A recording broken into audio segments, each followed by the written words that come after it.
With all members present, has been a successful week-long event that has culminated with us and got us through the next program. Your Excellency, sir. This conference has contributed to its resounding success. The intentional theme, 10 efforts of CEO Mary Wilson, the exceptional leadership has truly set the standard for excellence, and I just glad that exception of our collective journey towards implementing our comprehensive report. Your contributions are invaluable. Together, we are not merely shaping our better future for our devolved units, but we at Eldoret Sports Club, Washingishu County.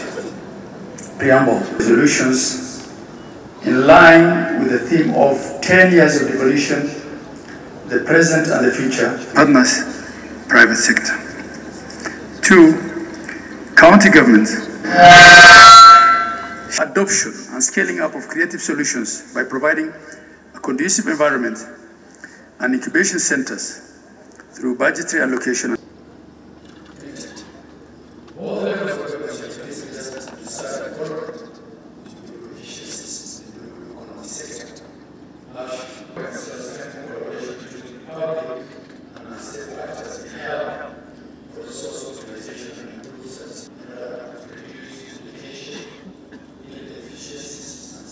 Of the Environment Action, Ministry of Water, National Treasury, County Governments, Development Partners Action, Ministry of Environment, Climate Change and Forestry, County Governments, Private Sector, Development Partners, Ministry of Youth Affairs, Sports and the Arts, by the Children's Governor and Deputy Governor yesterday, is adopted as is, and the resolutions will be implemented.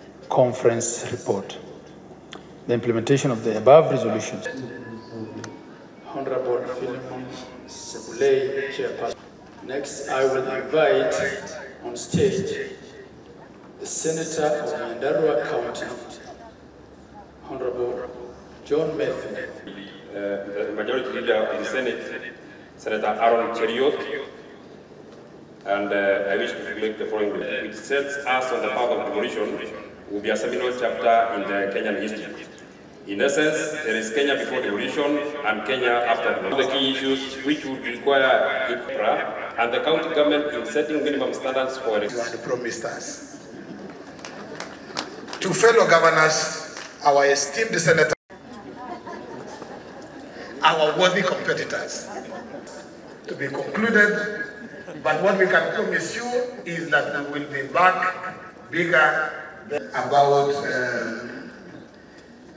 that categorizer in the next devolution conference, so that we will compare and pair mangoes with mangoes, oranges with oranges. We could not have held this conference successfully without your immense support and after 5 failed consecutive seasons.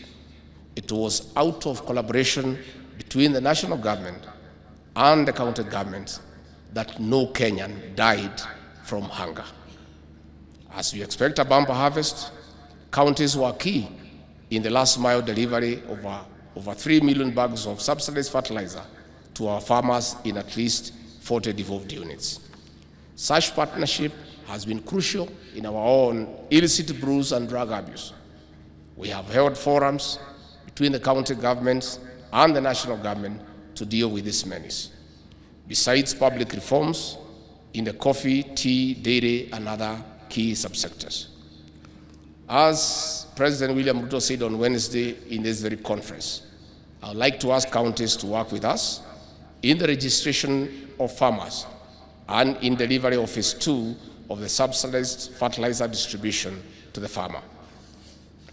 Excellencies, distinguished guests, from these examples, comparing notes between the national and county governments, it is important in strategic planning and execution of short-term, mid-term, and long-term measures. Long-term measures involve pragmatic approaches to addressing the perennial issues and rebuilding back better in resilience programs under the shared or common functions.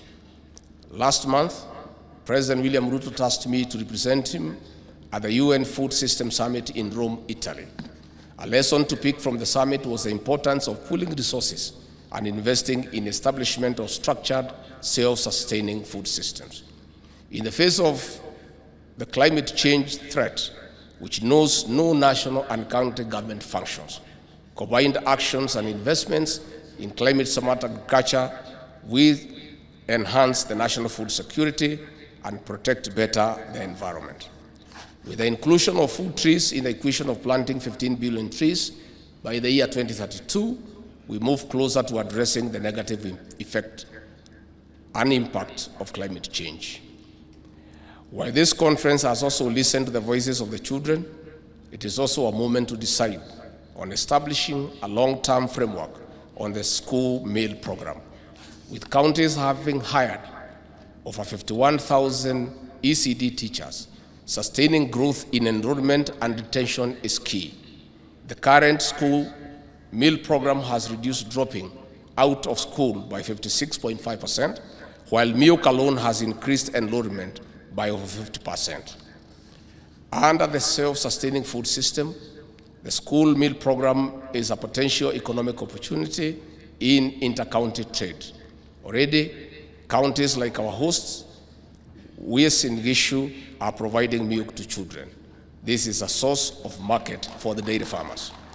Our administration has also doubled funds for the school meal program to 5 billion Kenya shillings to cater for about 4 million learners while benefiting our farmers. As more counties embrace the meal initiative, there is need for a formal framework to expand and extend and sustain the program, which touches on our farmers directly. This is the real bottom-up development plan, as it will allow counties exchange their products. Excellencies, governors, distinguished guests, intra and inter-county trade is an essential component now that more than 90% of our counties keep missing own source of revenue collection targets. It is time to strategize and implement better plans of cooking a bigger cake for sharing.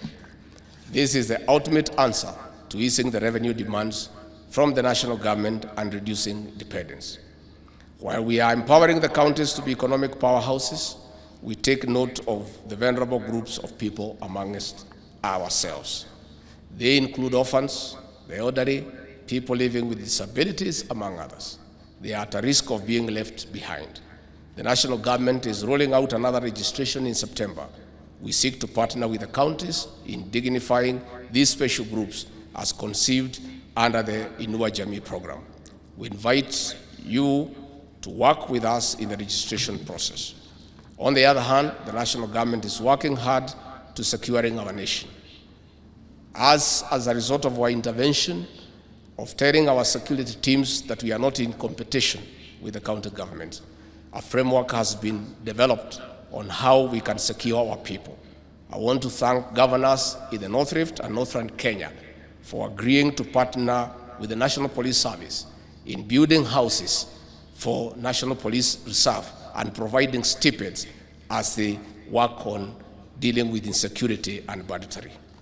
In building stronger security systems, we must continue to work together in ending terrorism, banditry, and other threats. Governors, distinguished guests, it is now my duty to declare the 8th Devolution Conference and the first biennial conference officially closed. Asanteni sana. The President has embarked on a very difficult journey of the economic transformation of this great republic. Along the way, we have found good friends.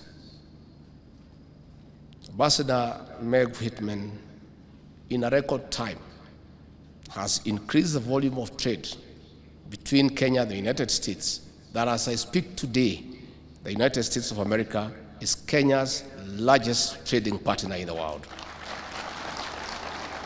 She has taken time to sit with the President, to sit with me, to sit with our cabinet ministers, to unlock business opportunities and to bring investors from America. What she deserves is commendation, not vilification for being truthful. I want to urge Ambassador Meg to ignore the noises and acclimatize to the Kenyan way of doing things. Perennial complaints year after year. She should stay focused and go on with her work. I want to say that we need also to be respectful to our development partners. You cannot speak in a public forum before national television and say that you have the capacity to recall an ambassador from the United States accredited to this country by the American government. It's simply being mischievous. As a private citizen, how would you recall an ambassador?